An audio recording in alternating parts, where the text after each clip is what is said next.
Good evening, everyone. This is our January 2019 board meeting. Happy New Year. It feels like the year has already been going along long enough that all of our new resolutions have died. I'm still working on mine.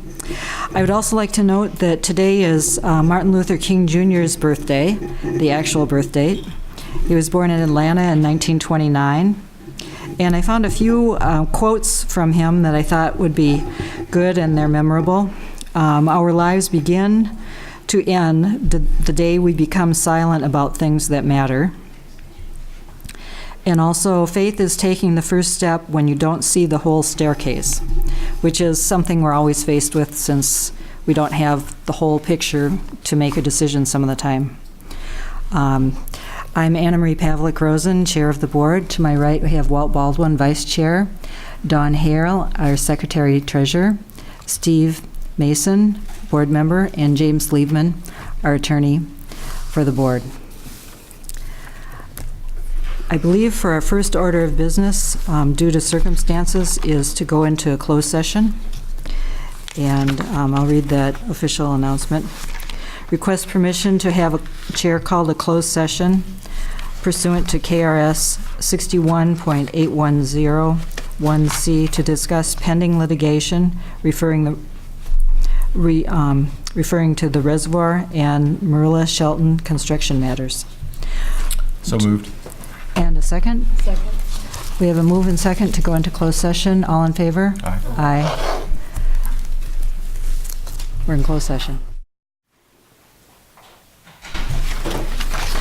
Do we have a motion to return to open session? So moved. Oh, sorry. Okay. Okay, we have motion and second. All in favor? Aye. Okay. We'll now go to action item number 1, consider approving minutes from the December 18th, 2018 board meeting. Has everyone had a chance to take a look at those?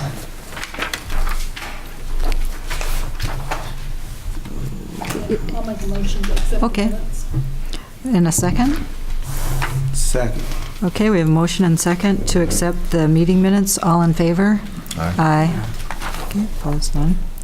Number 2, action item, accept electric, water, cable financials for December 2018. We have David. Madam Chair, members of the board, good evening.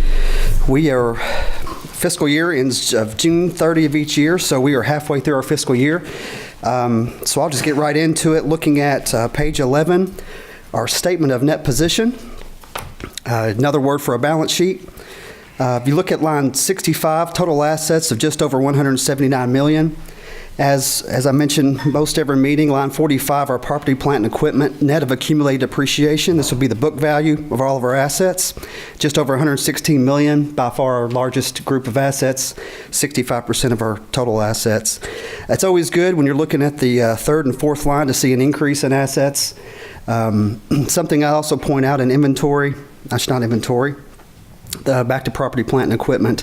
It's always a good rule of thumb that you're investing back into your plant at the same rate of depreciation. We have just over $3.1 million in depreciation expense through the first 6 months. So this shows that we are investing back into our plant as it's essentially becoming end of its useful life. So that's a good thing.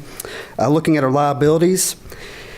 If you look at line 70 through 105, that's our accounts payable, accrued expenses, customer deposits, and all of our loans, notes payable, bonds payable. You can see, if you look at all those together, we've reduced that year over year over $6 million, which is very encouraging. By far the biggest increase in liabilities are things outside of our control with the Kentucky retirement system, which we have on lines 110 through 125. So at the 12/31/2018, total liabilities on line 130 at just under $96 million. Take your assets, subtract liabilities, giving us our net position, or what some would say equity in a for-profit company. Majority of our net position is invested in capital assets. If you were to take lines 90 through 105, all the debt, and take that against our property, plant, and equipment, you get that $76.3 million number. So that's our Net position invested in capital assets. Then we have other amounts restricted for debt retirement, retirement plans, our KIA notes, giving us unrestricted net position of just over $3 million. Total net position of $83 million for total liabilities and net position of $179 million for the period. I'd like to go ahead and move on over to our next page, page 12, our cash and investments schedule. Will be what we lay out and prepare here each month, showing us our cash balances and investments, broken out between restricted and unrestricted, also showing the financial institution where they reside. Looking at line 80, our restricted and unrestricted cash for the period is just over $25.7 million. And looking at our investments, which we do have some pretty strict requirements for the amount of, or the type of investments we can invest in, being a governmental agency. So all these are held in certificate of deposits at local financial institutions. Total restricted and unrestricted investments just under $9.5 million as of 12/31/2018. I'd like to move on and talk briefly about bonds, leases, and notes payable on page 13. It's always encouraging to see us pay that balance down. You can see at the third column, we've paid down $3.1 million in debt through the first 6 months of the year. That's about 7.5% of our debt that we started at the beginning of the fiscal year. So we're moving in the right direction. Total loans, leases, and debt payable as of 12/31 was just over $38.8 million. We have that chart. It's always good to see when you lay out your debt service, to see it on a downhill slide. So that's encouraging to see as we pay off debt, with really currently the only loan we're looking to take out is for the reservoir construction. So we're on a good track there when it comes to our debt and paying that down and allowing those funds to be used for something else one day. Unless there's any questions about that, I'd like to talk briefly about our financial performance through the first 6 months of the fiscal year. If you can look at page 14, our statement of revenue, expenses, and change in net position. You look at total revenue for our three divisions, electric, water, and telecom, line 20 at just over $51.5 million. You take out our direct operating expenses. These would be our men and women in the field, wholesale power, wholesale broadband, and all the other telecommunications, water treatment, everything it takes us to actually produce or deliver our services to our customers. Total operating expenses, line 50, of just over $35.3 million, giving us a gross contribution of just over $16.1 million. You have your general administrative expenses, line 60 through 145, of just over $11.3 for the period. We have additional revenue outside of our regular operating revenue on lines 150 through 200 at just over $1.1 million for the period, bringing our net contribution to just over $6 million for the first 6 months of the year. As we include in all of our board packets, we have detailed statements of revenue, expense, and change in debt position for all of our divisions, and we have some more breakdowns on our cash balances and things of that nature. I was looking here briefly to walk through something. If you can flip briefly to page 31, this is something the board had asked us to provide on a more frequent basis. Of just, it's on our financial statements to give you, but to look in a little more into the asset sales we had for the period. So on page 31, this is just a schedule of the fixed assets that the plant board has sold over the last 6 months. You can see that after the fees coming out of the sales amount, that we've had net proceeds of just under $46,300. In our budget, we don't really put down a budgeted amount for sales of fixed assets, not knowing the timing and what's really going to come throughout the year. So those are funds that will just go back into the general cash balances and be used for, more than likely not used at all, because we've got a good budget set up. So that's where we are through the first 6 months of the year. I'd be glad to go over any questions or anything else you'd like to talk about.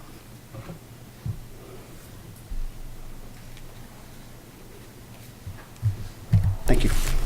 Looks good. Thank you, David.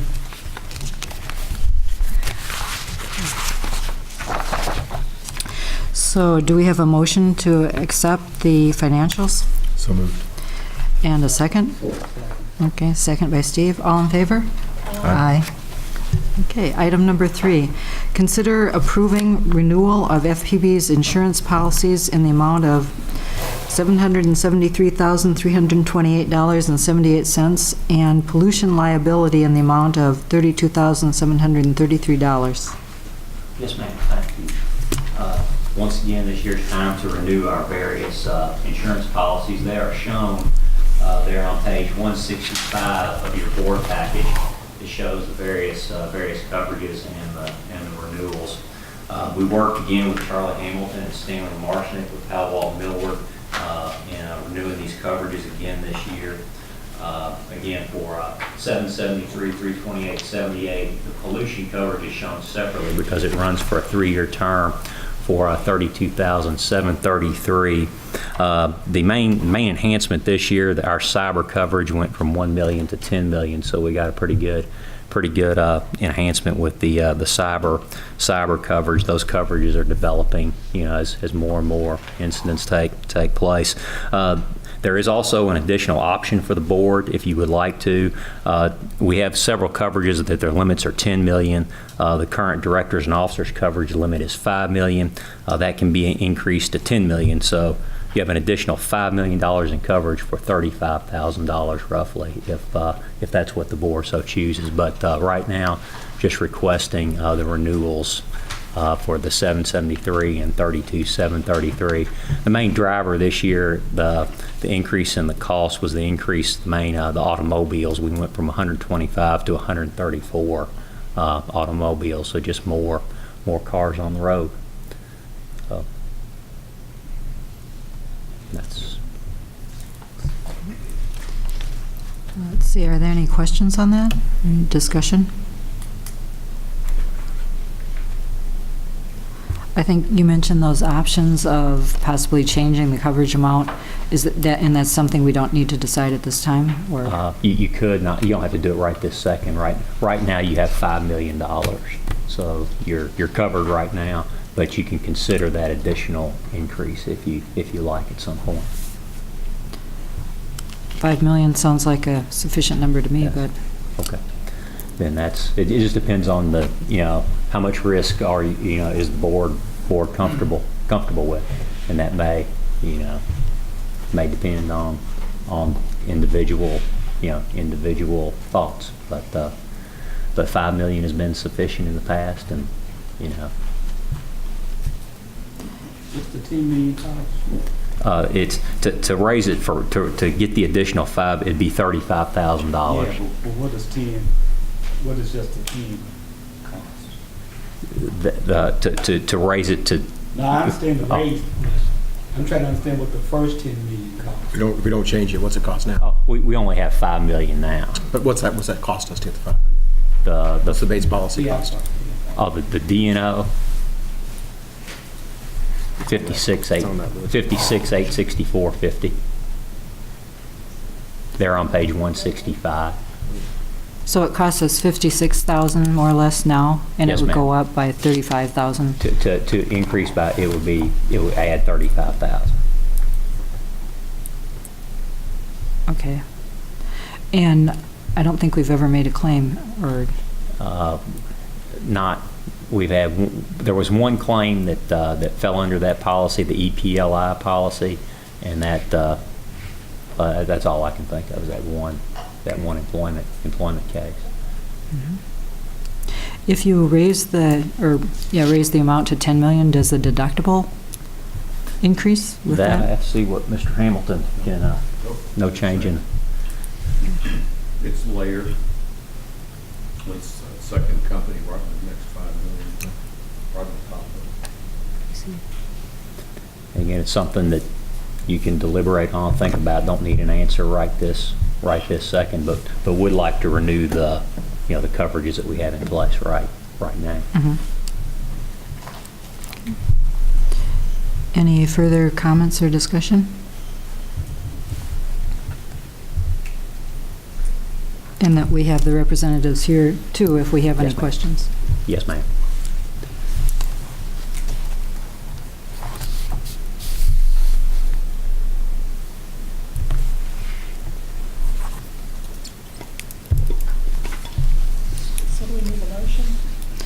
Yes, unless there's any discussion.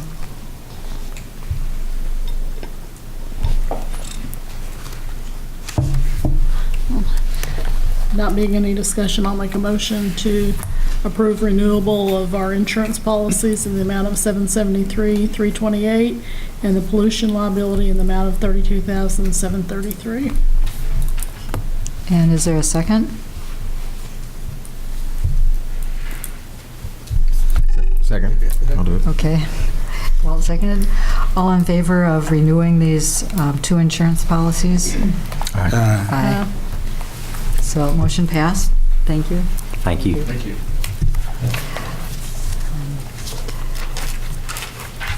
Public comment. Do we have any public comment this evening? Okay. Appears that we do not. We'll go ahead and go into department reports. I haven't seen any website customer comments. Okay, so nothing there.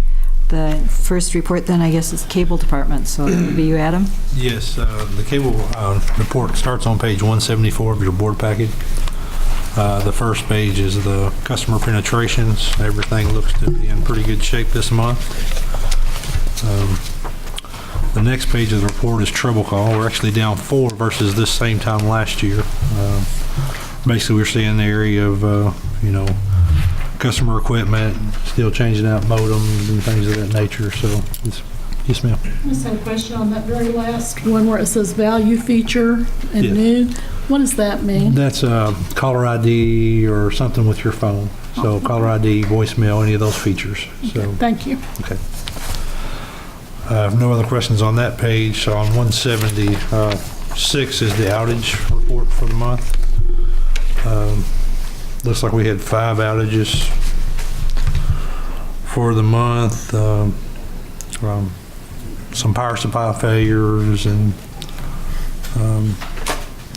a power inserter. So we had one noise issue that actually caused the outage this month, but other than that, everything's pretty good versus this time last year. This time last year, we actually had 13 outages. So been pretty good. So when you mentioned the noise issue, is it electronic? Yes, static? basically it was interference from a house was actually causing the node to shut down. And so, when there was an outage, we sent a crew out and they discovered it, but it really didn't fit in any of our particular outage things. So just Okay. wanted to bring it to your attention. So unusual. Okay.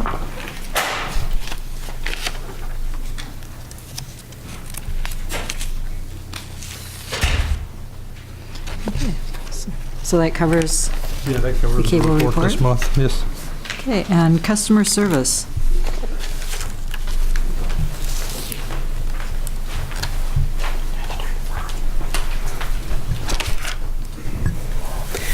Good evening, members of the board. You can find the customer service reports on page 179 through 182. In the month of December, customer service answered 4,435 calls. We had 1,281 customer service walk-ins, and our cashiers processed 6,876 transactions. I'd be happy to answer any questions you all have. Thank you. That's good. Thank you. Okay. Electric department. Scott.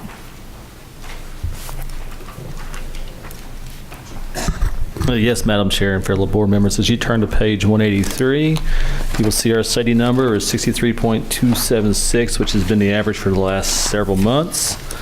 As you flip to page 184, you'll see our pie chart. It has the percentages for each outage caused. Page 185, you'll have the total count for each of those pie chart pieces. And then on page 186, you'll see our top 10 outages for the month of December. I'll be happy to answer any questions you may have.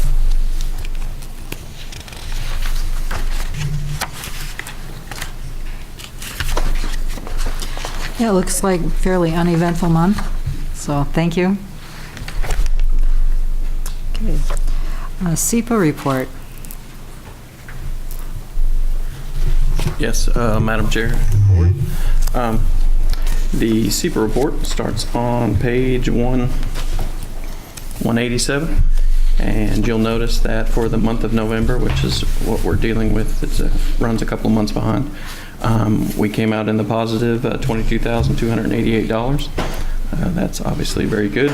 And so totaling that up for this calendar year so far, we are $72,324 to the black. And so that is good. Versus last month, we had the same SEPA energy allocation for November as we had in October, but the energy market was down slightly. The average price was down $1.31 versus October, so that speaks to the difference that we had in money. And you'll notice on 188, we have the profit and loss over the last 2 years, and then we have one going back to 2013. And then on 189, we have the running total for the entire time we've had the SEPA energy. And that is net benefit of a little over $10 million for the whole 22 years. I'll be happy to answer any questions you might have.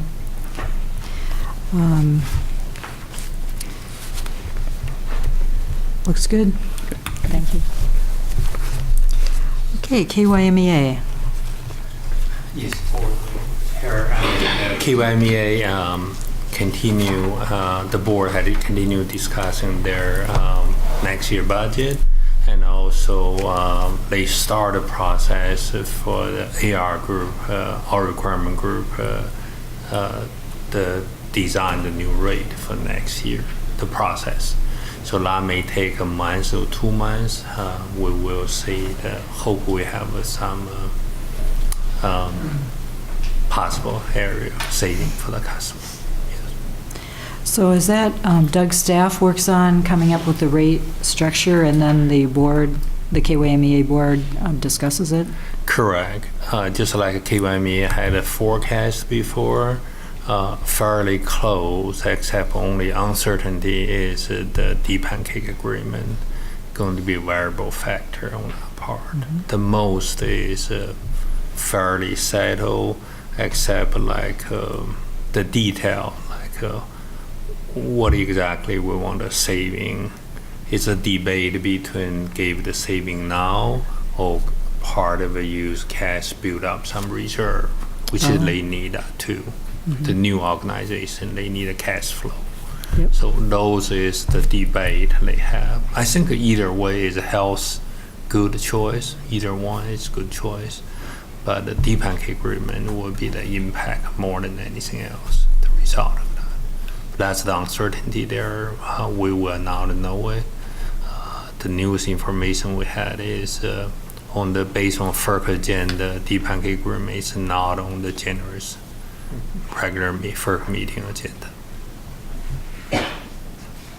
Okay. Well, so that'll continue for Yes. a while. Thank you. If you have any questions. Yes. Like we're all set. Okay, safety report.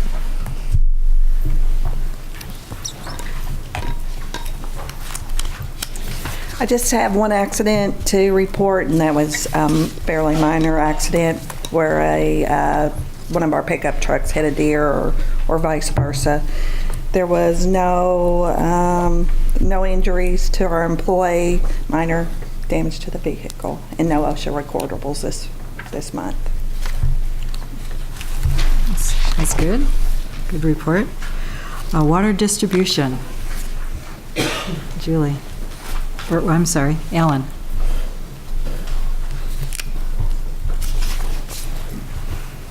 Madam Chair, members of the board, water distribution reports can be found on page 193 through 195, and there was 5 main breaks and 3 outages.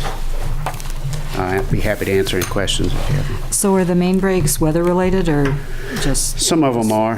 One was actually a failure of a piece of pipe that wasn't that old, that was improperly put together. One of our new HDPE fusions that we think it was maybe improperly put together. It was on a project that's only about 5 years old. But it was corrected, but you could tell from the failure that it was not put in correctly. So, Okay. Good.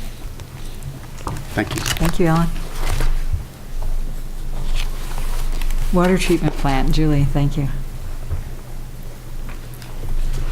Good evening, Board. The report is on page 196 for the water treatment plant. We treated just shy of 244 million gallons for the month of December, averaging 7.87 million gallons of water a day. The theme for 2018 continued in December. It rained. We received almost 6 inches of rain. We did have the wettest year on record for Frankfort for 2018. Numbers varied anywhere between 73 inches, 69 inches, 70 inches, but that's a lot of rain. It was about 30 inches over normal rainfall. I had someone at the plant say, wow, that's 1.4 inches of rain every week all year. That's a lot of rain. So that's very much reflected in the conditions in the river that we have seen this year and the flows. If you've crossed the river at any time this year, you've noticed that there's a lot of water. And again, in December, it was averaging 12 billion gallons of water a day. And to kind of put that in perspective, I'll give you some stats for 2018.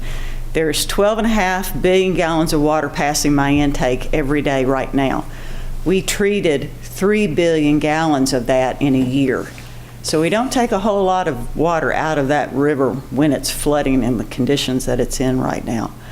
But our pumpage was up for 2018. Again, we treated a little bit more water and had plenty of water to treat. So that was kind of the theme for the year was rain. And it sure looks like we're going to start 2019 the same way. So if you have any questions, I'll be happy to answer. Sounds good. Thank you. Okay. Item number 6. Consider approval of an implementation plan for a network operations center and after-hours dispatch. So this is Darren Rambo, our new employee in this area. Thank you, sir. Good evening. So just presenting, I guess I need to stay over here, the Network Operations Center proposal. First, I want to give a little background and kind of recap why we're here. Back last year, you guys voted to create a Network Operations Center and bring our after-hours calls back home so that we could control that. Excuse me, the initial responsibilities of the NOC were outlined to be regular and after-hours dispatch, customer outage management, after-hours customer contact, facility locates, and emergency responses. Some of that stuff we were already doing, facility locates and that type of thing. So in October, I was hired and work began immediately coordinating with all departments to identify areas where a NOC could enhance the overall service provided to its customers and assist in providing additional layer of safety and security to our operations. So just a quick background. So I just pulled a little statistic here. Utility customers were surveyed, and what do utility customers want from their provider?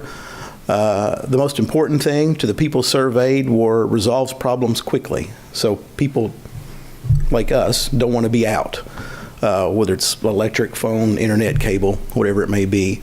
The next most important thing is that the utility can be contacted in a way that suits me. That might be through some sort of IT-based system, some type of phone system, to have multiple methods. And then it lists some other things. I put a red star. The red star to your left is the things that the Network Operations Center would directly have, hopefully, some responsibility for, some things that we can improve to help customers report their outages. So the mission, what is the mission of the Network Operations Center? We hope to create a more informed and satisfied customer through effective planning, communication, and coordination. So a little bit about the hiring process.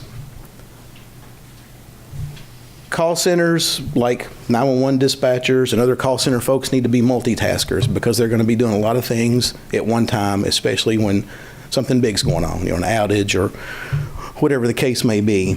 So part of the hiring process is exactly what we do every day here. It's the normal Frankfort Plant Board hiring process. So an example of the hiring process would be obviously advertise and take applications like we always do, the required testing and screening that our HR department does for every employee.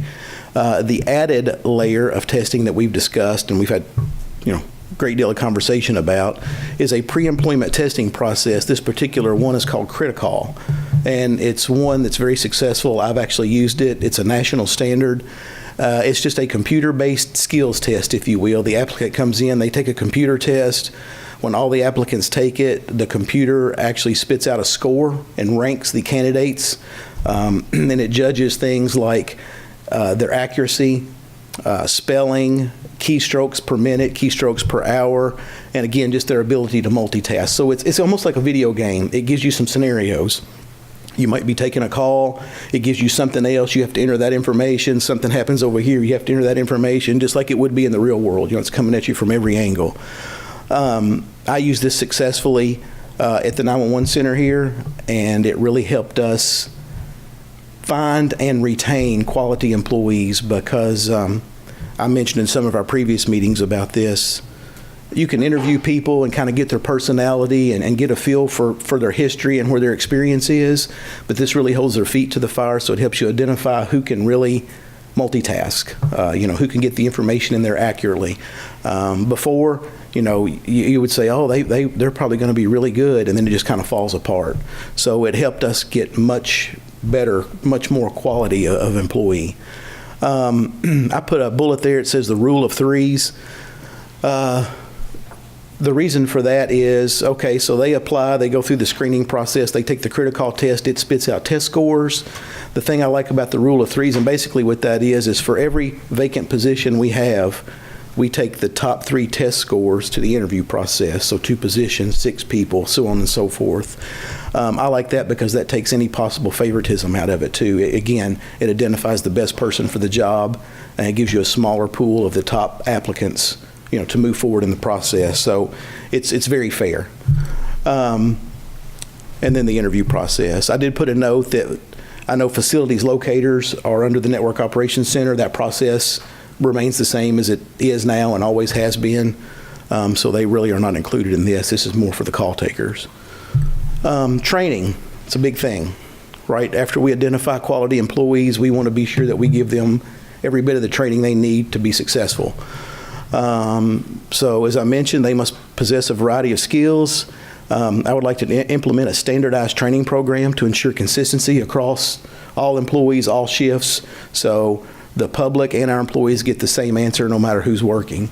So to develop an internal training curriculum, what we're going to train these employees before we expect them to do the job. Obviously, is our technology and our IT capabilities. A lot of this stuff is computer-based. The radio system use, we want them to know about our radio system and what we expect from that. The phone system. For me, geography is a big thing. When a caller calls in, I want to know that the person taking the call is familiar with wherever they are in our service area or our jurisdiction or whatever the case may be. That's not the time to be thumbing through a map. There's a pole down across from Franklin County High School. Okay, that's East Main. That's about the 1200 block, 1600 block. No problem. I'm aware of that. And the customer realizes that, I believe. They know that you're familiar with the territory, you're familiar with where their problem is occurring, and it just speeds up the process. Customer service and PCI compliance, basic troubleshooting, the utility locate process. They're going to be taking some of those calls and doing emergency locates, so they need to be familiar with that. Emergency outage safety, monitoring of security and SCADA systems, after-hours notification, other departmental responsibilities, and obviously our policies and procedures, and the plant board policies and procedures as well. So we've hired them, we've trained them, and now the quality assurance piece, again, something that's very important. We want to make sure that we are giving quality service to our customers. The quality assurance process, we do a QA process. It will guarantee a desired level of quality for the customer, and it helps flag issues so that we can correct them before it becomes an issue or an ongoing issue, before it costs us a customer. So the quality assurance tools are call monitoring and recorded. A big thing, you probably cannot find a call center in the United States that does not record all of their phone and or radio conversations for a couple of reasons. Again, quality assurance, but when we were discussing this, I said, in the 911 world, obviously we record everything, and obviously it's public record, and it has to be, it's the law, but also it's saved us much more than it's hurt us. A citizen might call and say, hey, this happened, and you go back and listen to the recording, and maybe it did and maybe it didn't, but more times than not, there was a misunderstanding or something. When you let them listen to the call, they're like, oh, okay, well, I was excited and I just didn't realize. So it's helped us a lot. And it just protects us, as a department. Timely customer contact and feedback, records management database, problem resolution, training, policies and procedures, all quality assurance tools. People know that the call is being monitored. They know that randomly we're going to pull those calls and listen to them. We want to be sure that they're given the best quality that we can possibly give to the customer, and consistent information as well, again, across the board. So that's just an important tool. Outage trouble and reporting model. So what happens when there's an outage? Obviously there's a problem. No different than now. The customer makes a phone call to report the problem. So the plan is when they call, they get into the IVR system. IVR is interactive voice response. We use them every day. Welcome to the Frankfort Plant Board. Press 1 for customer service. Press 2 to report an outage, as an example. So the person makes a selection, and then they get into the automatic call distribution. That's what routes their call to either the call center attendant, or maybe it's even gives them an option of reporting their outage without ever talking to a person. Enter your phone number to report an outage. It can query your account information and say, are you calling about the address at 123 Main Street? Yes, I am. I'd like to report an outage. Your outage has been reported. It's done. The customer is happy. They know that their outage has been reported and it's going to be addressed. That helps us clear out a lot of those calls before they ever get to the call center. There's always the option to talk to a call taker. If something happens or the account doesn't get pulled up, they get to a call taker. If they prefer to talk to a person, they can get to the call taker. But some people just want to be sure. They want to make sure that their trouble has been reported, and that's all that matters. I've done that myself. I know it's recorded. I'm good. So interactive voice response, automatic call distribution, and then they get into the queue. I mentioned the other day when I was talking to someone, this is where we don't want people. That's the wait, and that's what everybody hates. So there's a couple of ways to do that. One is by using the automated system. I hope that they won't be in the queue very long. They can report their problem. It gets recorded, and they're done. If they choose to wait, there's 2 options right now. It's going to be answered here at our knock, which is what we hope for 95% of the time or more. On those rare occasions when we have a large, maybe a citywide outage and everyone's calling, there's going to be wait times. There's no way around it. So we have investigated using basically a rollover service. It's a third-party service that can take some of those calls and enter them into the system for us until we get them cleared out. I really don't anticipate something like that occurring more than a handful of times a year. It's dependent on the weather or events, so we never know what's going to happen. Hopefully it never happens, but it's a backup to the backup, if you will. We never want those people to be in queue more than 2 or 3 minutes. We don't want people to if they have to put their phone on speaker and go cook dinner while they're waiting to talk to us, that's not acceptable. We want to be sure they get some resolution to their problem quickly. So that's just an extra part of the plan to help be sure those get cleared out. So either way, when it's answered, it gets entered into the system, and then a crew is dispatched to resolve the problem, whatever the case may be. Just a quick slide about utility locates. Obviously, the locators are under the Network Operations Center. That's part of the Kentucky 811 project. I know you all are familiar with that. Part of Kentucky Underground Protection. It's KRS, I think it's 367.491. But it basically says anybody that's going to break ground needs to call 811 and have a locate done. Us included. If we're setting a pole, they do a locate. So we have 2 locators on staff, and they stay very busy.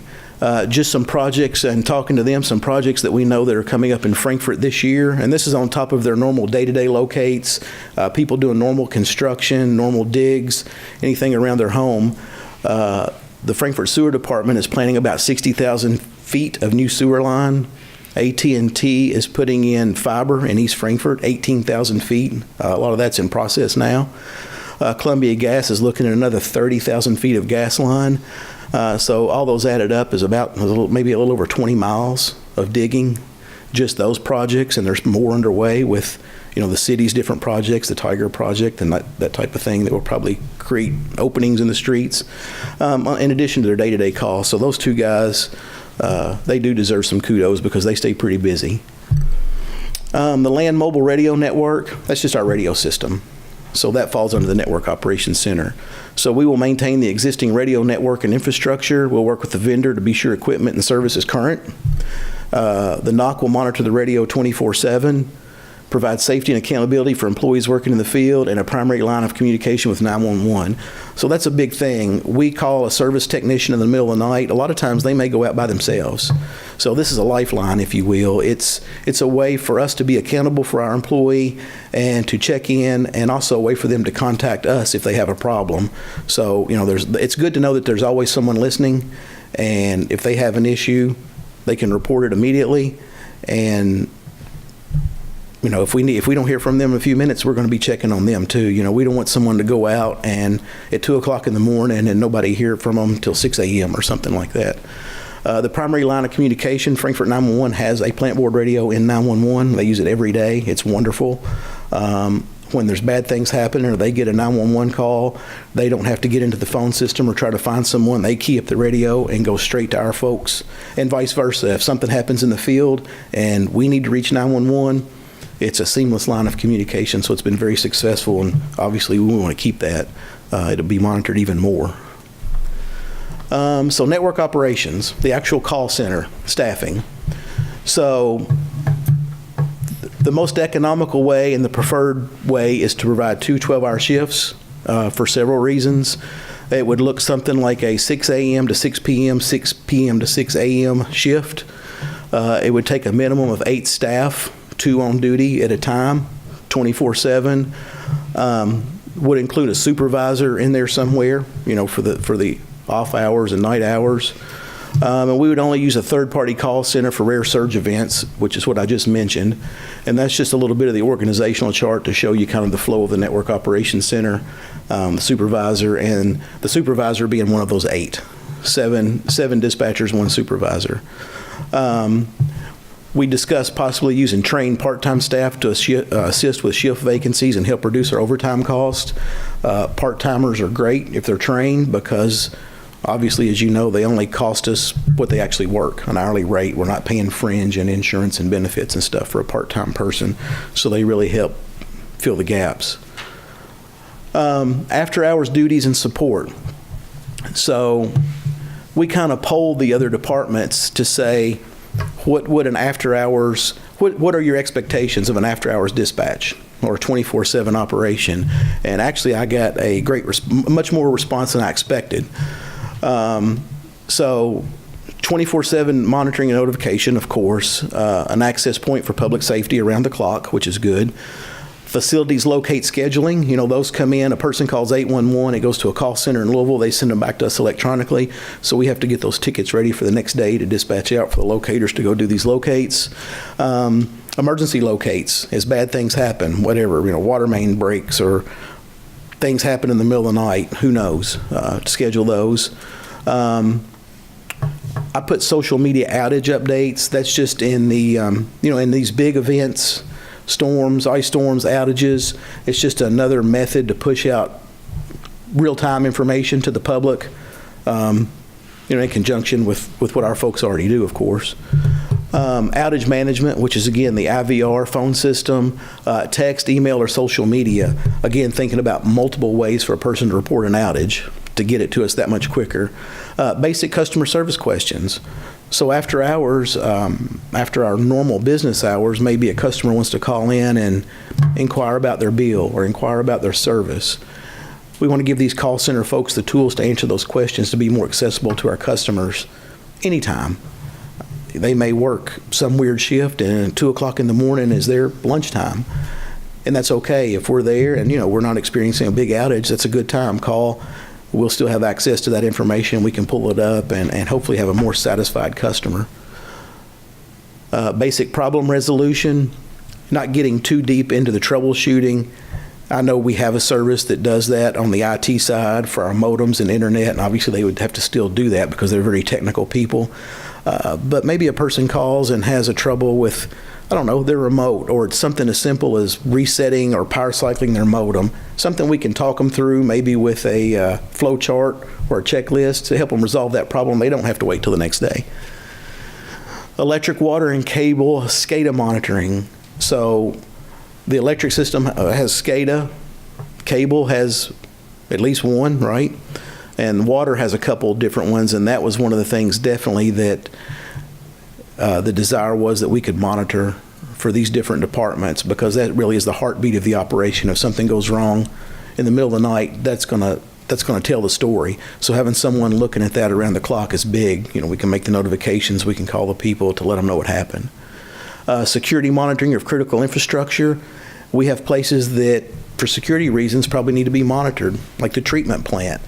It's good that we can have that stuff displayed in the Network Operations Center. We have that capability now, but to actually have eyes on it after hours, if something weird happens, or maybe someone comes up from the river, or, you know, you don't know, weird things happen, but it's just another level of security for our facilities that they could be watching. Field employee safety accountability, I mentioned that. Again, it's just knowing someone is going to check in on you and someone kind of has your back when you're out in the field working in the middle of the night. It's good for the employee, it's good for us as a business. Closed service tickets as work is completed and assist with other data entry needs. All these service tickets that are created, you know, in the previous 24 hours have to be addressed by technicians. As they address those, they could come back. Our staff would enter that stuff into the computer, do data entry, and get that closed out for the next business day, and it wouldn't backlog. Assist customers in finding the best service package to meet their needs. And really the bottom two kind of go hand in hand. Work to expand customer base by offering new or additional services when communicating with customers. So maybe a customer calls in here with a basic question and we help them with whatever their problem is. Maybe we find that their problem is internet speed. I don't know. Or maybe they're looking for a channel they don't have. But it would be nice to have these folks trained to give the customer the available options. Hey, have you ever thought maybe in increasing your bandwidth or taking this different package, or, you know, just talking to them and giving them the options. One, to give the customer the best product possible, and, you know, two, it's our business. So whatever they need is just being educated on the packages and programs we have, and talk to the customer about those so we don't really miss an opportunity there. And it saves them a call. They may not have to call in the next business day. It's something maybe they could take care of while they have them on the phone. Long-term goals, which is a long-term goal. We put the possibility of monitoring our own security and medical alert system. We sell security and alarm systems, and they are monitored, you know, by a third party right now. There's some extra work that has to be done with that, some extra certifications and some liabilities and insurance and things you'd have to work through. But in the long term, if that's something the board would want to explore, that's something they could do down the road, where we actually do that right here in-house and maybe make that response just a little bit quicker for our customer. Call center staffing, back to that, I mentioned the 12-hour shifts. It just kind of gives the pros and cons. Obviously, it requires less staff to do 12-hour shifts. It gives everyone some weekends. It's a little bit longer work hours, but it's more time off throughout the year. I put fatigue on potential busy days. 12-hour shifts, really not so much. Could be difficult to cover vacancies, more personal time and family time. What I will say about this is, in the call center world, I will tell you, when you're searching for employees, this is very preferred. I know a lot of agencies that do this very successfully, because people, really what you get is, if you do 8-hour shifts, you get a couple of select people that will probably work business hours and be off on the weekend. You know, it's a ranking thing. If you're not one of those people, your weekends might be Monday, Tuesday, or Thursday, Friday for the next 5 years. So the 12-hour shift, that rotating schedule, gives everyone weekends, at least a couple of full weekends, or every other weekend, they're off. So that's a big plus for people. It helps with their family life, their social life. It just gives them something to look forward to. And then people really like the 12-hour shifts. You know, they work, the way that 12-hour shift works, I think I have a sample schedule up here. You work a couple days, you're off a couple days, you work 3 days, you're off 2, you work 2, you're off 3. So it's not rotating. The thing it does not do, it does not rotate people that work days to nights and nights to days. That really messes people up. It just, you can't ever get your sleep pattern established. So day people will be day people and night people will be night people. And it's funny how many people, they have their shift preferences. You know, I've had third shift people in the past that would never do anything but. That works for them. That's what they want, and that's great. I'm glad there's people that do that. But that's just kind of a snapshot. It's actually 77 more days off per year than 5 8-hour shifts. So it's desirable to people that are looking for this type of work. The NOC budget, it gets a little jumbled here, but the new NOC funds, you guys awarded this past budget year $535,000 this fiscal year to stand up the NOC and bring it operational. Working with David and our finance department, we tried to clean up those numbers some. Obviously, there's some funds from support services that will be moving over to the NOC because there's employees. There's one existing employee in the dispatch and the 2 facility locate guys that will be coming from support services over to the NOC. So he showed those numbers there as well and included them in this budget. One thing that did remain, you'll see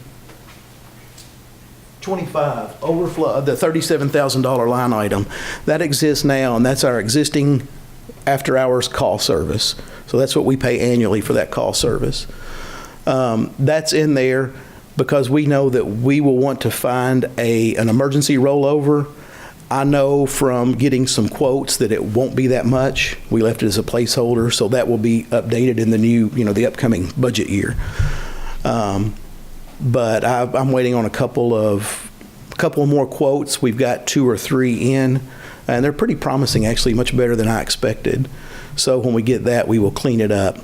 But the rest of the numbers, you'll see we transferred 1 dispatcher and 2 locators, and the operating expenses associated with the facilities locate department from support services back over to the NOC budget, and the current call overflow funds from customer service to the NOC budget, and that's the one I just pointed out. It looks like line 50 down there, new NOC budget funds, $535,000 in FY 18-19. It looks like in 19-20, right now with those current numbers, it's showing it's 572, 545. However, as we tweak that overflow call management number, obviously I think that will be coming down some, and that's going to be probably over 20,000, so it'll be something that have to come back to this board to be approved anyway. So the next steps, obviously, while I'm here right now, request permission to move forward with staffing and, building all this out, everything I'm presenting to you, begin advertising and hiring some staff, finalize the technology requirements, which we're working with IT on. I will say it's very promising talking to the IT folks. They're going to save us a great deal of money because a lot of that stuff, they have the expertise to build in-house. So we're not going to look for products out there on the market somewhere. It already exists. They've already done the homework, so that's good. It'll take some time to train staff, and our hope is if all those align, we can go live sometime, I would think March or April, depending on the process and hiring people and how long that takes. So that's kind of where we are right now. So just in conclusion, the NOC was outlined to provide regular and after-hours dispatch, customer outage management, after-hours customer contacts, facility locates, and emergency responses. We will ultimately have the ability to provide our customers with localized after-hours access, and this will be limited to outage reporting and trouble resolution. It's not a replacement for customer service, of course. They should always be the primary contact for billing and service issues, but if there's things that we can help with after hours, obviously we're more than happy to do it. It should make us as a company a little more accessible to the customer and hopefully make a few more happy customers. I know that was fast and furious, but is there any questions I can answer for you guys? No? Yeah, please. On the 12-hour shift and overtime, Yes. how does that work? If someone works more than 8 hours in one day, are they getting paid overtime for those? No, other they 12 hours? actually work, let me back up here a little bit. Whoop. So, I forgot I had this. So the way those shifts work, so you actually get this week, so this week they work 1, 2, 3 shifts, 36 hours. The second week of the pay period, they work 1, 2, 3, 4. So there's 4 12-hour shifts in there. So with the 12-hour shifts, there is a bit of built-in overtime. It's 4 hour, it's 84-hour pay period, so it's 4 hours per pay period that is built in, if you will. We did the math on that, and we were comparing, I worked with Diane on that. We compared the cost of an additional employee compared to overtime, and it was something like the overtime was maybe around $20,000 annually compared to an employee with fringe and everything. It's probably closer to $60,000. So it's the more economical way, because if you do 8-hour shifts, you have to have at least 9 people. Okay, good. And have we worked out what we'd be offering in terms of hourly pay? Yeah, actually, well, after this, actually, Diane has a presentation that's associated with this because they kind of had to realign the positions. So if it's okay. Yes, that's fine. I will let her go over that with you. Good. Any other questions? What's the security, third-party security cost? It's right at $100,000 a year. Okay. What's that? $100,000 a year. Potentially could save by bringing in-house long-term. So you're asking, what are we paying right now for our after-hours with the outside company? Security, for everyone that has the security package. The alarm system. Oh, okay. 100,000. Yeah. You could send that to my cell phone for $50. Yeah, I really think we should seriously look at bringing that in-house. I mean, that's a nice price. Make it semi-long-term. Sure, yeah, I agree. Yeah, I think that's one of the things in talking about kind of being a long-term goal. I'm sure there's quite a few technical requirements we would have to meet and certifications, and certainly those may add cost that we're not considering right now. So that's why we're definitely looking toward that as a goal. We understand what you're saying. We don't want to make promises. We'll come back to you when we find out exactly what that is and go for that. But I mean, I guess my point is a more urgency than I hear you're saying.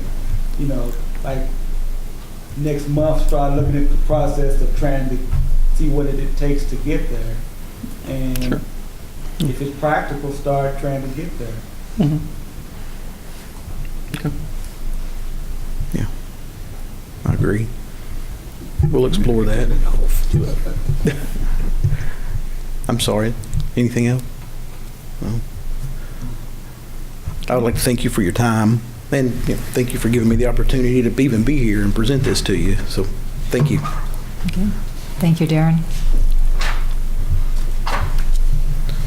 I'll move we approve the implementation plan for the Network Operations Center after-hours dispatch. A second. Okay, we have a motion and second. Any further discussion? Go ahead and vote. All in favor? Aye. Aye. Aye. Okay, motion passed. Thank you. Thank you.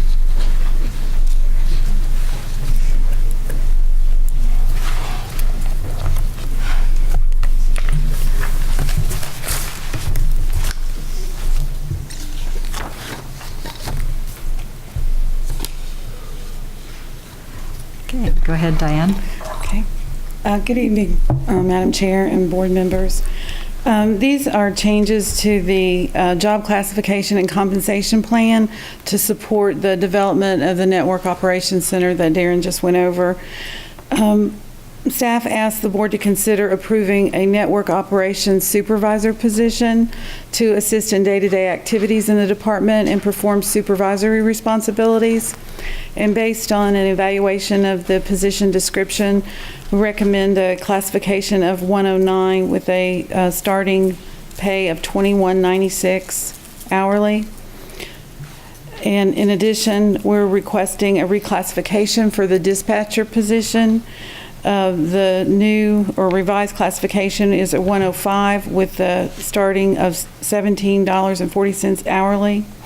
The proposed and revised job descriptions are included in the detailed package of the board, or are on the detailed pages of the board package. I'd be happy to answer any questions if I can talk. So all these costs will be under the budget that was presented? Correct. Included in the budget? And so we're looking at defining, is it 3 different job descriptions or 2? There are 2. I included, I think, in the board package, a red-lined version of the dispatcher okay. I position, see. so you could see the changes that Before were and after. made. Okay, thank you. How much was the first position given? Went from 15 to 22, 1513 to 2269. It's in your executive summary. It's easier to track all that out. That's what I did. Very bottom of the page.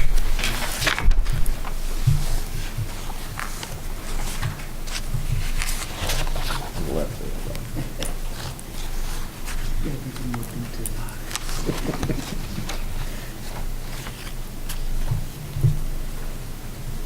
You want the difference in the 2? No, I see now, I thought it first said 109. I think that's, yeah, it's, yeah. I'm good.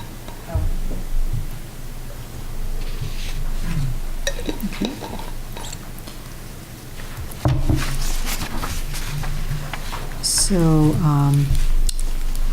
if there are no other questions, I think this is something we have to pass as a motion to go ahead. Second. Okay, we have a motion and second to approve new job descriptions for the Operations Center. All in favor? Aye. Aye. Motion passed. Thank you, Diane.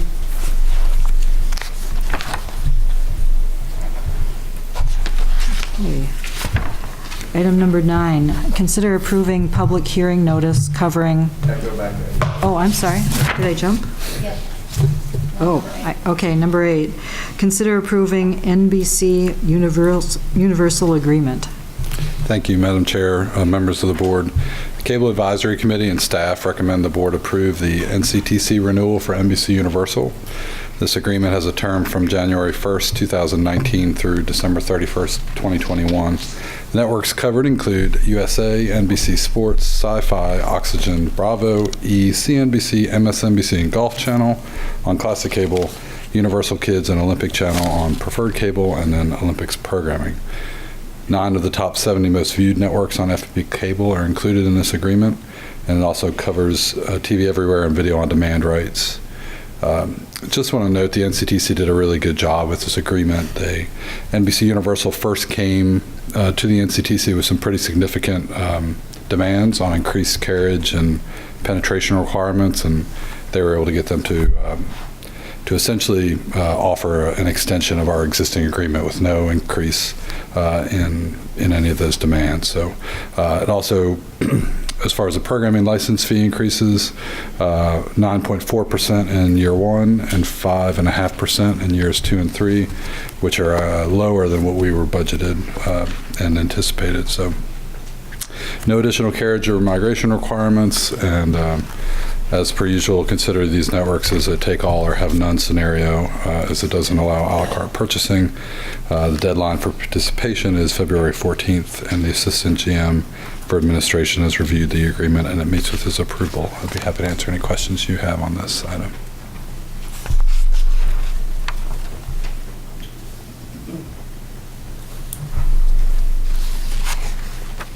It looks like NCTC did good strategy for us. Yeah. And any further questions or any questions? Do we have a motion to, or we can just agree to this one? It isn't a hearing because there's no Right, yeah, we're just looking for approval on the Yep. agreement. So is there a motion to approve the NBCUniversal agreement? I'll make the motion to approve. Okay, and a second?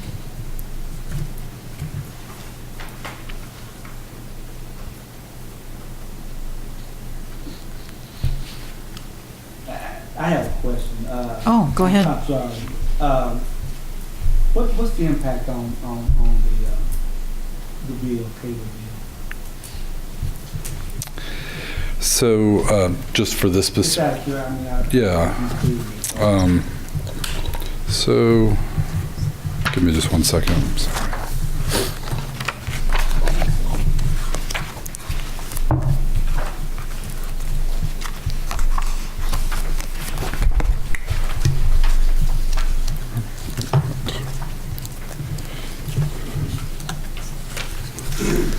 Is it on page 247 of our What is that? What?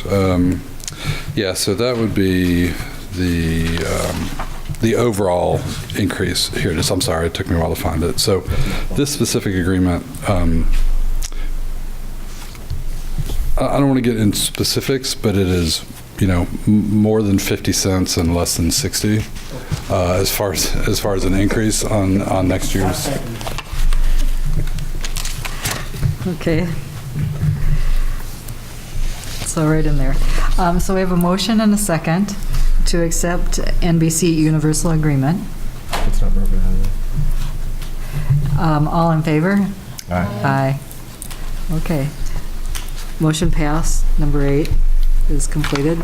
So on to number 9. Consider approving public hearing notice covering increasing rates for classic cable services and 2, increasing rates for bulk cable 1 and bulk cable 2. Okay, so this is our least favorite thing to do. But as a reminder, it's been 24 months since we asked for an increase on classic cable rates. And as always, this increase is a direct pass-through of increased programming costs of the networks on classic cable. As we just talked about, this is not a result of a single agreement. This is a combination of 7 media networks that own, all of these networks, and each of those go up in cost every year, and that's what drives this increase. So the NBCUniversal deal makes up 16% of this increase. The largest is Disney ESPN. They make up about a quarter of this increase, but of course that agreement was executed back in 2014. So that being said, staff recommends the board approve a public notice for the purpose of conducting a public hearing at a special meeting of the Frankfort Plant Board on January 29th at 5 p.m. in the FPB Administration Building for 2 items: increasing the rate for the classic cable tier, proposing to increase it from $63.50 per month to $67 per month, effective on bills after March 1st, 2019. This increase is needed to keep pace with the increases in the wholesale license fees that FPB pays programmers. And then 2, increase the rate for bulk cable 1 and 2, proposing to increase the rate for bulk cable 1 from $12.46 per outlet per month to $13.26 per outlet per month, effective March 1st. Bulk cable 1 is defined in the FPB tariff, typically includes hotels and KSU dormitories. The increase is needed to keep pace with the increases in wholesale license fees. Staff proposes to increase the rate for bulk cable 2 from $21.73 per outlet per month to $23.12 per outlet per month, effective March 1st, 2019. Bulk cable 2 typically includes office complexes with more than 8 outlets. If you look at page 247, that is an overview of the changes that we are proposing. I'm happy to answer any questions you may have on this item.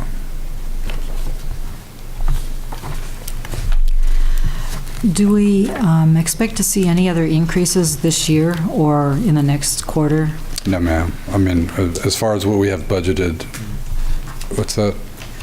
Well, the retrans rate went into effect on January 1st. That was something that you guys approved last year for the 3 years. But moving forward, we don't have any increases budgeted on cable TV rates. For this year? Correct. Other than this one? Right. And don't see anything on the horizon that would change that. Okay. Any variables that would affect that. Well, that's good to know. Okay. Thank you.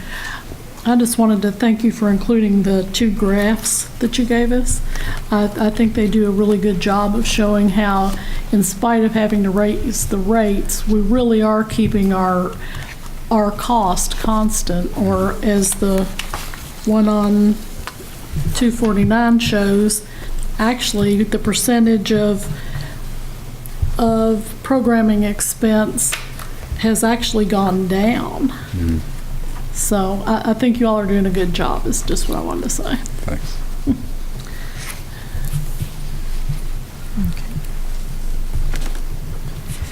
So what we need to vote on at this point is whether we'd have a hearing on the 29th at 5 p.m. So it's 2 weeks from today. It's a Tuesday, of course. Does that work for the board's schedule? That's good. So I move we approve public hearing notice for increasing cable rates for classic service and increasing rate for bulk cable 1 and bulk cable 2. And a second? A second. Okay. We have a motion and a second. All in favor? Aye. Before we leave this, can I ask something? Go ahead. I think these 2 graphs are really good and really give our customers an idea of where their money's going. Is it possible to have these on our Facebook page or web page or something with some verbiage about? I was thinking along the same lines, and possibly Kathy Lindsay to do a piece for the newspaper that could also be in those other medias you mentioned. Yeah, I think that would just give the customers a good idea of where their money's going. Yeah, I think that's a great idea. Thank you all. Thank you. Okay. On to item 10, which is general manager's comments.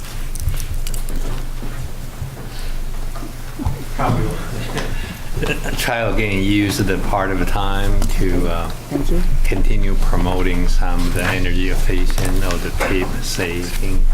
That will let her to help me to do that. Okay, thank you, Kathy. I'm going to be quick tonight. Ready to do this? I'm ready. Just wanted to give you all a glimpse at we talked about how we started our Roundup program, Roundup for Change, this month in January. And we have a 30-second spot that's going to start running on Cable 10 soon. And so we just wanted to share that with you tonight. Are you looking for a simple way to give back to the community? Check out FPB's Roundup for Change. Just tell us you want to round up your bill to the next highest dollar, and the difference will go to the Bluegrass Community Action Partnership's Winter Care Program. These funds assist our neighbors most in need to pay utility bills for winter services. By participating, you will contribute an estimated $6 per year, a small amount to help a worthy cause. The pennies you contribute, when combined with the pennies of other customers, could change lives. For more information, go to fpb.cc. So this is something we started promoting, and we have our forms here. I think Kathy gave all of you a copy. If you want to fill it out, we'll take it for you and turn it in. Okay. Anybody else here too? We have forms if you want to participate in the Roundup for Change. We'll go ahead and I know several of the staff already have done it. Then we'll get a good start. We'll start running this, like I said, on cable on all of our cable, and we'll have it also on our Facebook and Twitter. There was something else. Oh yeah, this is just another piece of what we're trying to do as far as community development, helping our community. So as part of that, again, I just wanted to also remind our customers who may not be familiar that we also make arrangements if you need to make payment arrangements. I know right now we're at a time where there might be some people in our community who haven't gotten a paycheck lately just because of the circumstances. If we have federal employees here in town and you might be having a hard time trying to figure out how you're going to get all your bills paid, we work with our customers every day. We have people who come in every day who need to talk about how they're going to get their bill paid. So we have that service available. If you need to make some payment arrangements, you can do it on our portal. If you're a portal customer, there's an opportunity for you to do that there, and it's under the tab after you sign into the portal. But if you'd like to come in and talk to somebody about how that works, we have customer service representatives here every day. You can come in anytime from 7:45 to 2:30 and tell them that that's something that you'd like to talk to somebody about, and we have people here to do that and help you figure out how to get that done. So again, just wanted to remind people, because some people may not have ever had to use that before or need or know that we have that service available, and we do. Just want to make sure that everyone's aware, and that's it. So, thank you. Any questions? I just wanted to add one thing, which is the Community Action Foundation. Do I have the name correct? Bluegrass Community Action Partnership. Okay. That they will use that money to help people in the Frankfort, Franklin County, our customers. Our FPB customers are the ones who benefit from those funds. They do cover a larger area than us, but these funds would be Those are, they're earmarked for our customers. Okay. Just want to emphasize that. Great. Okay. Thank you. Thank you. Okay. And our next item is old and new business. And I had one item for that, which is postage rates go up January 27th. And they will go from 50 cents right now for first rate postage or first class postage to 55 cents. And this affects us, the plant board, and our mailings. And we do get a bulk rate, so our increase is 3 cents per mailed item. However, this would be a good time for people to consider going electronic, going to the portal and signing up for having their bills come in that way. It would be another good way to help the plant board keep rates down.